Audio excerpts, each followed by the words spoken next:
नमस्कार. घरगुती भोजन या चॅनेलमध्ये तुम्हा सर्वांचं अगदी मनापासून स्वागत आहे.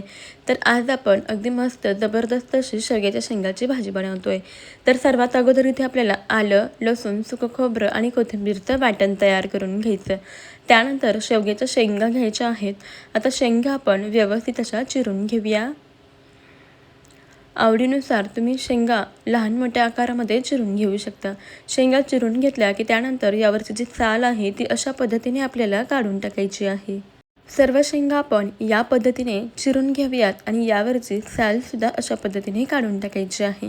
तुम्हाला तर माहीतच आहे की शेवगा खाण्याचे किती खूप सारे फायदे आहेत.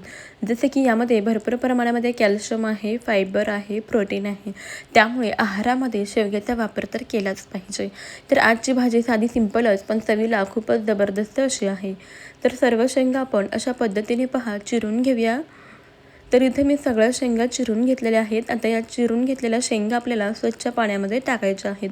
धुवून घ्यायच्या आणि याला थोडा वेळ आपण पाण्यामध्ये ठेवून देऊया. आता लगेचच आपल्याला गॅसवरती कढई ठेवायची आहे. कढई व्यवस्थित अशी गरम झाली की त्यामध्ये घालायचं तेल. 1-2 चमचे तेल घालूया. तेल व्यवस्थित असं गरम झालं की यामध्ये घालायचं 1 चमचा जिरे आणि 1 चमचा मोहरी.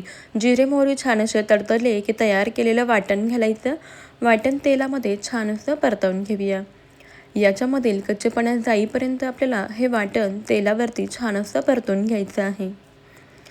वाटण परतून झालं की आता यामध्ये आपल्याला एक बारीक चिरलेला टोमॅटो घालायचा आहे. आणि आता टोमॅटोसुद्धा आपण यामध्ये व्यवस्थित असा परतून घेऊया. सोबतच त्यामध्ये थोडासा कढीपत्ताही घालायचा आहे. सर्व वाटण आपण तेलामध्ये छान व्यवस्थित असं परतून घेऊया. इथे आपण हे वाटण छान असं परतून घेतलेलं आहे. आता याच्यामध्ये आपल्याला काही मसाले घालायचे आहेत. तेल सुटेपर्यंत अगोदर आपण हे वाटण परतून घेतलं.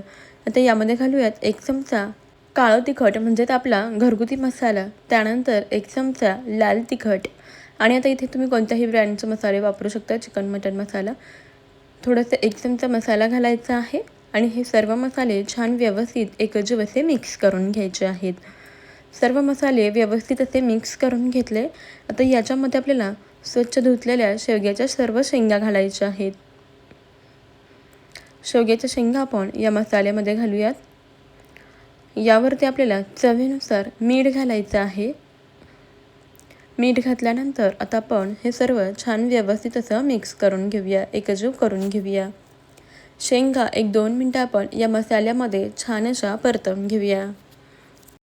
तर मंडळी, तुम्हाला एक निवेदन आहे की तुम्ही आपला आजचा हा व्हिडिओ कोणत्या शहरातून किंवा मग कोणत्या गावातून पाहत आहात ते मला कमेंटमध्ये नक्की कळवा. म्हणजे मला सुद्धा समजेल की आपल्या घरगुती भोजनच्या रेसिपीज कुठपर्यंत पोहोचतात.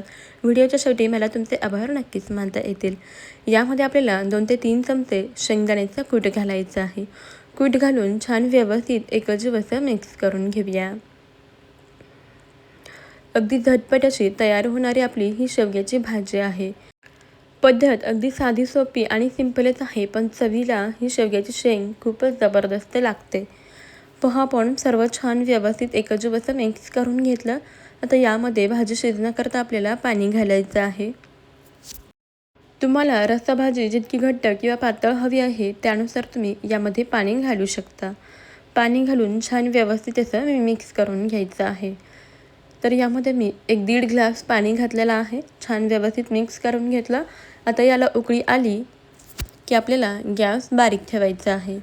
मध्यम गॅसवरती आपल्याला ही भाजी छान अशी शिजवून घ्यायची आहे.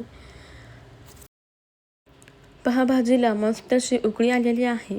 आता आपण गॅस मध्यम करून भाजी शिजवून घेऊया. यावरती आपल्याला झाकण ठेवायचं आहे आणि एक 5 ते 7 मिनटं भाजी छान अशी मध्यम गॅसवरती शिजवून घेऊया. शेंगा शिजण्याकरता आपल्याला 5 ते 7 मिनटे लागतातच. आता आपण यावरचं झाकण काढूया. इथे तुम्ही पाहू शकता आपली भाजी अगदी मस्त अशी शिजलेली आहे. भाजीला तरीसुद्धा अगदी मस्त आलेली आहे. याला मध्यम गॅसवरती शिजवून घ्यायचं म्हणजे भाजी खूप छान अशी शिजली जाते. शेंगा छान शिजल्या जातात आणि भाजी चवीलासुद्धा खूपच भन्नाट लागते. मस्त अशी चमचमीत आपली शेवग्याच्या शेंगाची भाजी तयार झालेली आहे. दिसायलाही सुंदर दिसते, त्यापेक्षा चवीला तर अगदीच अप्रतिम झालेली आहे.